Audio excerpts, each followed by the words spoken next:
Welcome to another episode of Hidden Heritage, where we follow the breadcrumbs to discover more evidence of who were the only American Indians that inhabited the Americas, and that are still here till this day. Now, before we dive into the rabbit hole of truth, if you are new to the channel, please like, share, subscribe, comment your thoughts down below, and turn on post notifications to be informed of our next upcoming video. If you are already subscribed, welcome back to the channel and thank you once again for your unwavering support. Please continue to like, comment, and share so more people can witness the truth. Let's dive in. The American Indian in the New World, based off of reclassification, based off of paper genocide. We are going to refer to this person as an American Indian, right? And for clarification of what paper genocide means, or what did I say, reclassification? Excuse me, we are going to look at some examples. Alternative terms for paper, genocide, and reclassification may include cultural erasure, identity erasure, ethnic dilution, administrative assimilation, legal disenfranchisement, bureaucratic reclassification, forced assimilation, demographic erasura. These terms often reflect different angles of the same concept involving the erasure or manipulation of a group's identity through non-physical means. And we're going to show at least 5 different sources that you can check out. I'm going to leave it in the description and in the comments down below, where you can see Indians being reclassified as Negro, or Indians being reclassified as black or colored or mulatto, or African American or Black American or whatever. So based off that, we're going to show you that real quick. So I won't forget, the sources will be in the description and in the comments section under the American Psychological Association, or APA format. It is the style of documentation of the sources used by the American Psychological Association. This form of writing research papers is used mainly in the social sciences like psychology, anthropology, sociology, as well as education and other fields. Source number 1. From Indians to Colored People, the problem of racial categories and the persistence of the Chihuahuans in North Carolina. This is going to be in the link down below. All that good stuff in the APA style format, 7th edition. Source number 2 of 5. For today, 98% of African Americans are, in fact, Native Indians and are owed millions. Source number 3 of 5. The African American folklorist, African American or American Indian. Source number 4 of 5. Coming from the Library of Congress or congress.gov. Thomasina E. Jordan, Indian Tribes of Virginia, Federal Recognition Act of 2017, Congressional Record, Volume 163, Number 85. The Virginia Vital Statistics Bureau classed all non-reservation Indians as Negro. The Virginia Vital Statistics. Moving now to 60. Bureau insisted that certain Indian draftees be inducted into Negro unit. We say all that to say this, very carefully, very plainly. If you are identifying as something that does not match the soil underneath your feet, the land underneath your feet, that cannot be your identity. There are 195 countries in the world, and whatever you identify as has to match your land. Let's break it down. For example, a person from Indonesia would be an Indonesian. A person from Pakistan will be Pakistani, Nigerian, Nigerian, Brazilian, Brazil, Bangladesh, Bangladeshi, Russia, Russian, Ethiopian, Mexico, Mexican, Japan, Japanese, Egypt, Egyptian, right? The truth is boring, right? The truth is not exciting, but at least it's there. We cannot keep identifying as anything other than American Indian, okay? We're talking to the Coppertone folks. The reason because when you have Indian land rights, Indians not taxed, right? Indian patents, And then all of a sudden you take the word Indian out of their equation. Out of the equation? Excuse me. Then the land or the rights do not belong to the people anymore. This is why you have reclassification and paper genocide. They are able to take the land rights and get away with it because people identifying as black or Negro or any other identity, right? Other than American Indian, there's nothing for you. We're going to dive even deeper into the last APA format source. Here's a bonus APA citation. Go back and check out this video we show you in the congressional records that reference the Constitution of the Indians, right? Indians in the Constitution who were not taxed, okay? Check out this video. It's really good. Before we move forward, I want to show you guys these dolls or these paintings of American Indians, all right? So you can see, this is a doll. You can see the phenotype, and the doll is an American Indian regalia, okay? Let's zoom in. As you can see clearly, it looks like us. Copper-colored, brown skin. And here the doll goes again in American Indian regalia. Let's zoom in. Name of the doll is Little Hawk. And you can see this is an American Indian regalia. And again, the phenotype, right?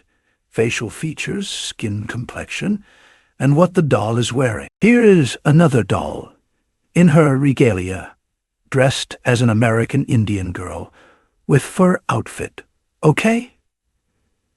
And look at her facial features. Skin complexion, phenotype. This is us, copper-colored brown skin. Here is another American Indian, and let's see his skin complexion, and we're going to get a close-up. But I want you guys to see listed as an American Indian. All right, so let's zoom in and take a little closer look. As you can see, the phenotype, facial features, dress, the feathers in the hair, the hoop earrings, right? Skin complexion. And you cannot say everybody was dark back then, because as you can see, the two characters with the American Indian is white or pale face or pink. Whatever. They are not the same, right? See the hair texture as well. They're very deliberate, all right? So I'm not sure if this last source we're going to be reading, the American Indian in the New World, they might bring up free people of color or something like that. So we're going to look to see what the free people of color usually looks like, okay? So we're going to zoom in, okay? As you can see, different shades of brown.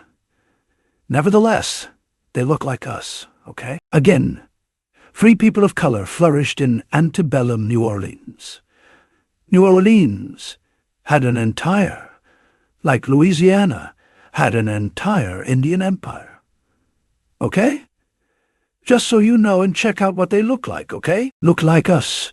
Different shades of brown, different shades of copper. Nevertheless, they look like us. So no one can say, oh yeah, we were color too, no. Okay?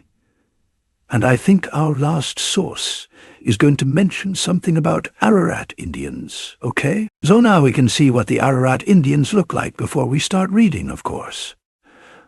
So you see, it says 2 Ararat Indians armed with bows and quiver, right?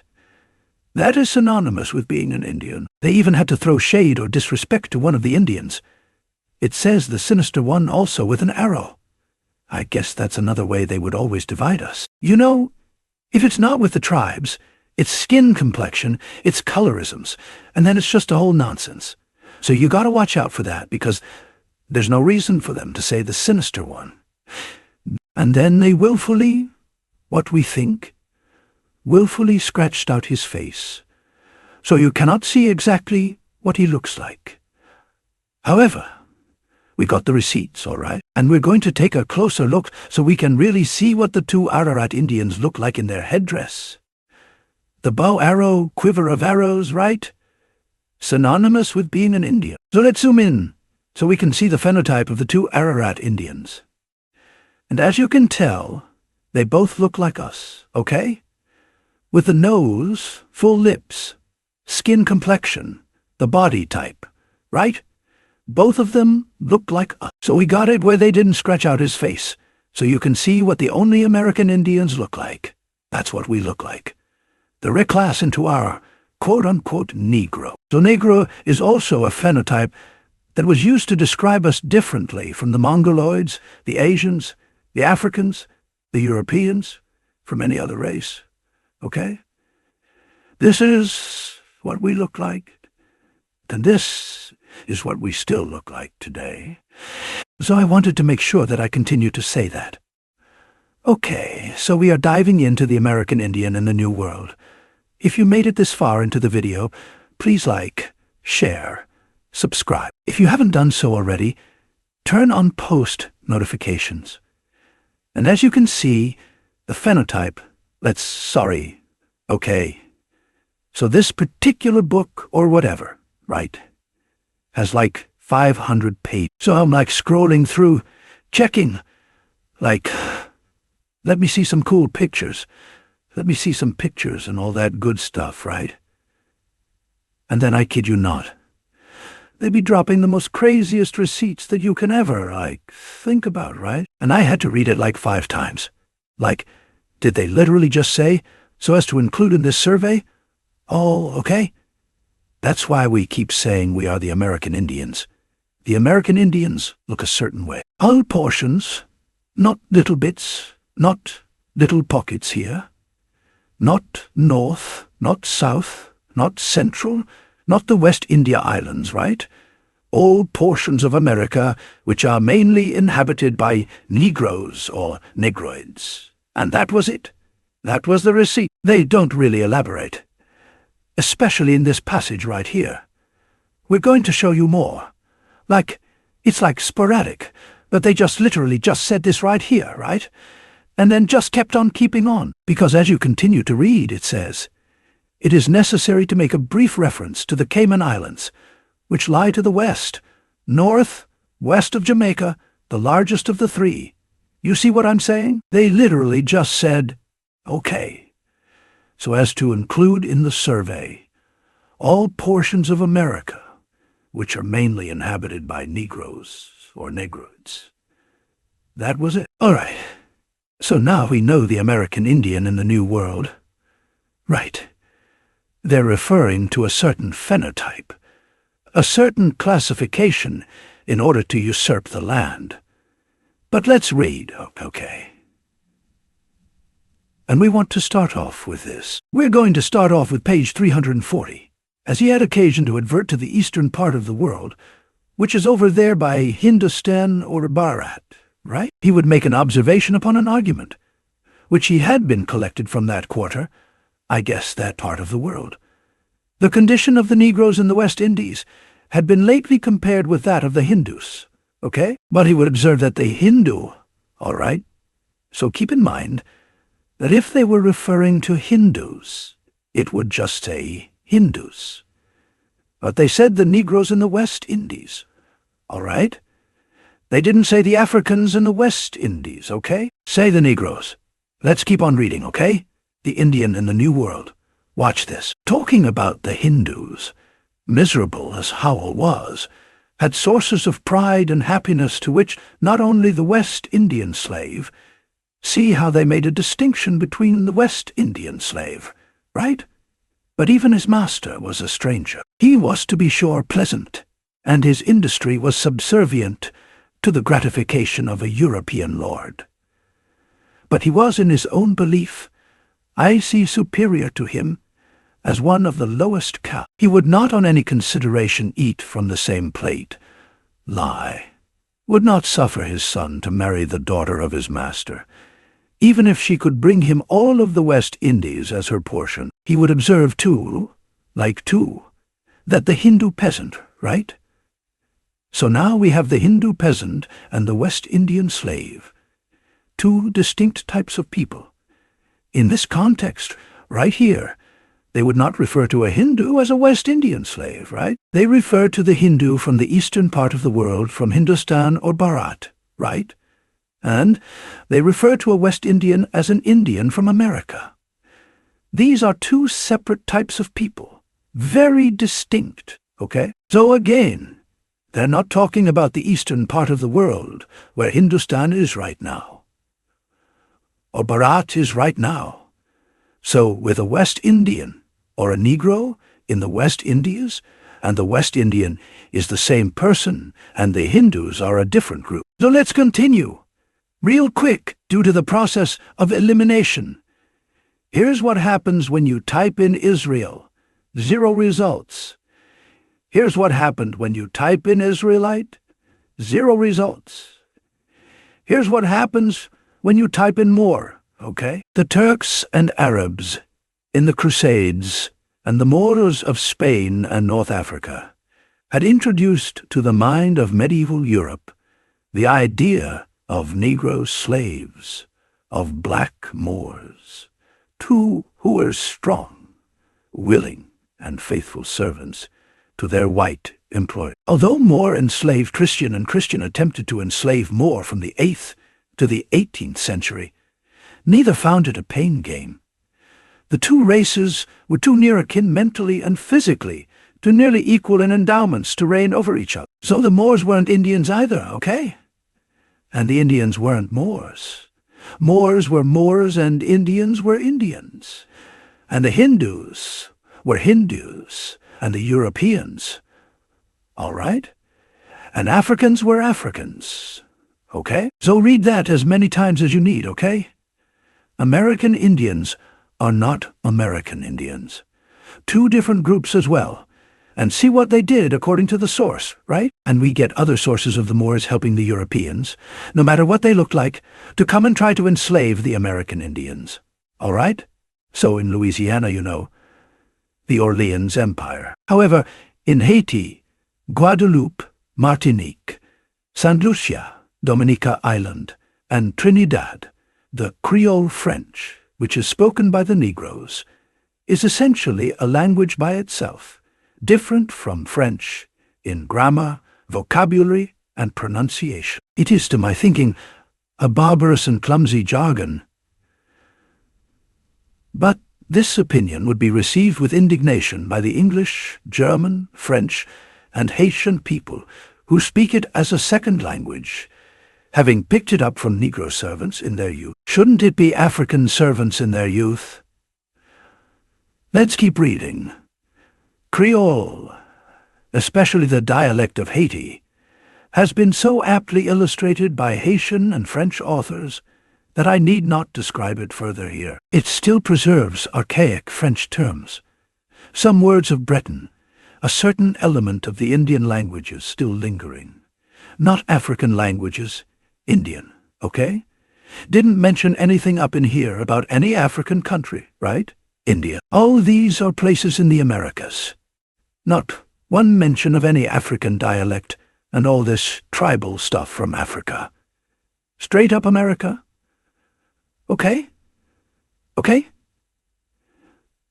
So listen to the meals that these Indians were eating. Peas or wheat, or rye flour, or Indian cornmeal, or 9 pounds of oatmeal, or 7 pounds of rice, or 8 pints of cassava flour, or 8 pounds of biscuit, or 20 pounds of yams, or potatoes, or 30 pounds of plantains, and 1.25 pounds of herrings, or various other salted fish, or 3 pounds of fresh fish, or other fresh provisions of good quality, and so on, and so forth. And you can either pause to read, but not one mention of some African dish, or some kind of anything African whatsoever, right? Nothing. These are actual meals that the Indians would eat. Okay? Okay. In 1741, a Jamaica law laid it down very positively that all Indians arriving in Jamaica were to be regarded as free people, as in free people of color, that any attempt to sell them was punishable and would be null and void. And a further law of jerks, the third, inflicted the penalty of death on anyone who kidnapped or stole an Indian. That is also why they had to reclassify us as Negro or black or slave, etc. Right? So, claim back your Indian identity, your American Indian identity. All right, so listen to this. Amongst other harsh regulation enforced about time, and for as long afterwards, was the following. No mulatto, in quotation, Indian, okay, or Negro, whatsoever, was allowed in Jamaica to hawk or carry about, to sell any sort of goods, merchandise, whatsoever, except provisioned fruits, fresh fish, milk, and poultry. But these again could only be sold provided the mulatto, Indian or Negro, had a ticket from the master or owner. Such as good mulattoes, Indians or Negroes were entirely confined to retail trade in these articles. If they brought up provisions, etc., to revend or engross, they would be flogged with not more than 30 lashes. Sound familiar? Okay. These regulations applied to free Negroes and mulattoes and slaves, as well as to slaves. So, these are the same people, mulattoes, Negroes, slaves, Indian. Same, trousers for the men, a skirt of bodice for the women, with a handkerchief round her head. But they spent a large proportion of their wages on dress and finery for holidays and Sundays. They are usually cleanly in their persons and habits. They are healthy and active.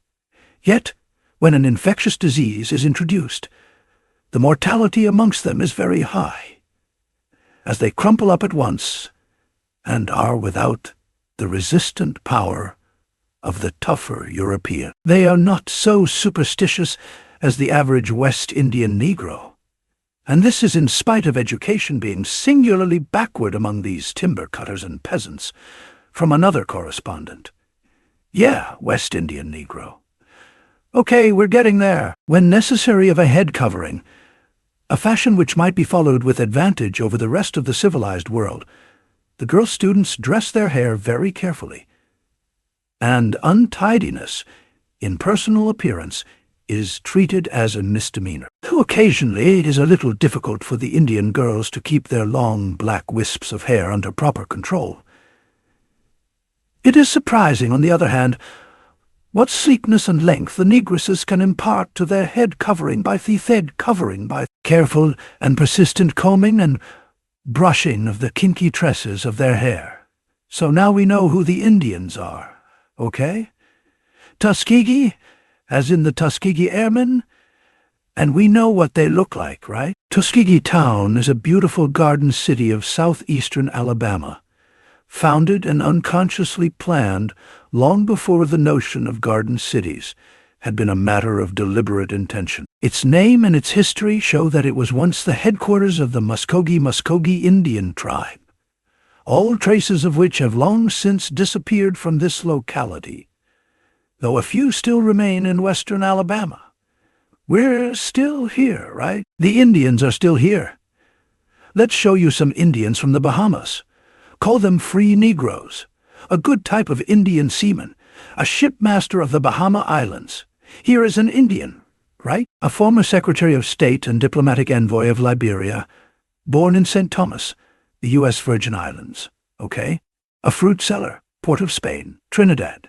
Her phenotype, facial features, and she even has hoop earrings. They just call them slaves, but they can't tell us where they got them from because they were already there. The Indians, you're looking at her. Thank you so much for watching.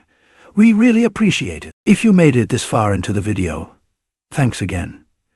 And if you haven't done so already, please like, share, subscribe, comment your thoughts down below. And please don't forget to turn on the post notifications. You'll be informed of our next upcoming video.